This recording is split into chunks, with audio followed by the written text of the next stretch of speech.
أسرار وفاة الفنانة مديحة يسري. يحل اليوم الثلاثاء ذكرى وفاة الفنانة مديحة يسرى أحد أبرز نجمات السينما المصرية في الأربعينيات، إذ اشتهرت ببراعتها وقدرتها الفائقة على تنوع الأدوار في العديد من الأعمال السينمائية والدرامية، كما حصلت على لقب سمراء الشاشة العربية. ولديها العديد من الأدوار المهمة التي صنعت منها نجمة متألقة تخطف قلوب عشاقها وجمهورها الذي ظل يتزايد خلال مشوارها الفني. وننشر أبرز المعلومات عن الفنانة الراحلة مديحة يسرى في ذكرى وفاتها. 1. اختلفت الآراء على اسمها. البعض قال إن اسمها الحقيقي غنيمة خليل حبيب، وآخرون قالوا إن اسمها جهنومة حبيب خليل، إلا أن الاسم الحقيقي لها هو الاسم الثاني وهو هنومة حبيب خليل. 2.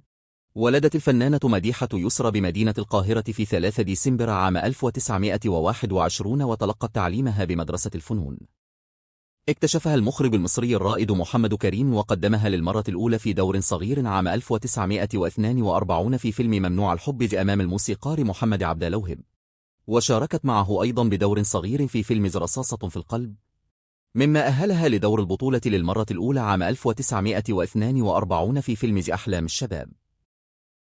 14. كانت بدايتها الحقيقية حين اكتشفها يوسف وهبة وهي تؤدى مشهدا في أحد البلاتوهات، فاستدعاها هو وشريكه توجو مزراح، وعرض عليها العمل معه في 3 أفلام بشكل حصري، وهي يا ابن الحداد، فنان عظيم، أولاد. 15. خلال مشوار فني طويل قدمت الفنانة مديحة يسرى عددا كبيرا من الأدوار المتنوعة بين الكوميديا والتراجيديا، وتنوعت أدوارها بين أدوار البطولة والابنة والحبيبة ثم الأم في مراحل متقدمة من عمرها، وقدمت في مشوارها رصيدا فنيا كبيرا يزيد عن 90 فيلما. 16. تعتبر مديحة يسرى الفنانة الوحيدة التي وقفت أمام محمد عبد الوهاب ويوسف وهب وأنور وجدي وعبد الحليم حافظ ومحمد فوزي وعادل إمام. كان آخر ظهور سينمائي للفنانة مديحة يسرى في فيلم الإرهابي مع الفنان عادل إمام عام 1994 ميلاديا، أما بالنسبة للتلفزيون فكانت آخر أعمالها مسلسل ليحيى العدل عام 2002 مع الفنان مصطفى فهمين والفنانة ميرفت أمين. 8.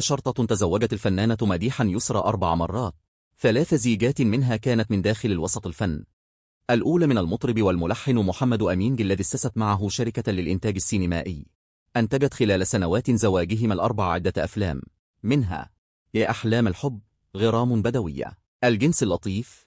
وبعد انفصالهما تزوجت من الفنان والمنتج أحمد سالم عام 1946، ثم انفصل، وتزوجت من الفنان محمد فوزي الذي شاركته في تأسيس شركة الأسطوانات مصرفون. وبعد زواجهما اشتركت معه في بطولة العديد من الأفلام مثل ذا فاطمة وماريكا ورشيل، من الرجالة، بنات حواء كثيرا. ما يلعب الحظ والصدفة دورهما في حياة الإنسان، فأحيانا ينجو من الموت أو يحقق نجاحا ويتغير مصيره بسبب صدفة أو ضربة حظ، حين يقرر القدر له مصيرا آخر. وكثيرا ما لعبت الصدفة والحظ دورهما في حياة نجوم الزمن الجميل لينجو بعضهم من موت محقق أو يحقق نجاحا وشهرة ونجومية. وفعدد نادر من مجلة الكواكب صدر عام 1961. نشرت المجلة عددا من المواقف والأحداث التي حدثت لنجوم الزمن الجميل والتي تغيرت معها أقدارهم، سواء بدفعهم إلى طريق الفن والمجد والشهرة أو بنجاتهم من موت محقق. وكان من بين هؤلاء النجوم الذين كان للحظ ولصدفة دورهما الكبير في حياتهم سمراء النيل الفنانة الكبيرة مديحة يسرى التي كتب لها الحظ النجاة من موت محقق تحت عجلات سيارة في شارع شبرا، وهي ذاتها الحادثة التي فتحت لها أبواب الفن. وكانت سمراء النيل في بداية حياتها تسير في شارع شبرا حين كادت تصدمها سيارة، ولكن القدر أنقذها وتوقفت السيارة على بعد سنتيمترات قليلة قبل أن تدهسها، ولكن مديحة يسرى أغمي عليها من شدة الرعب والصدمة، فنزل الشاب صاحب السيارة بسرعة ليحملها إلى المستشفى حيث أجريت لها الإسعافات اللازمة، ثم قام الشاب بتوصيلها لمنزلها. وظل هذا الشاب الأنيق الوسيم يتردد للاطمئنان على ضحيته الجميلة حتى شفي. وكان هذا الشاب هو المطرب المعروف وقتها محمد أمين الذي عرض على مديحة يسرى العمل بالسينما لأنه رأى في وجهها وجمالها ومواهبها ما يؤهلها للعمل بالفن.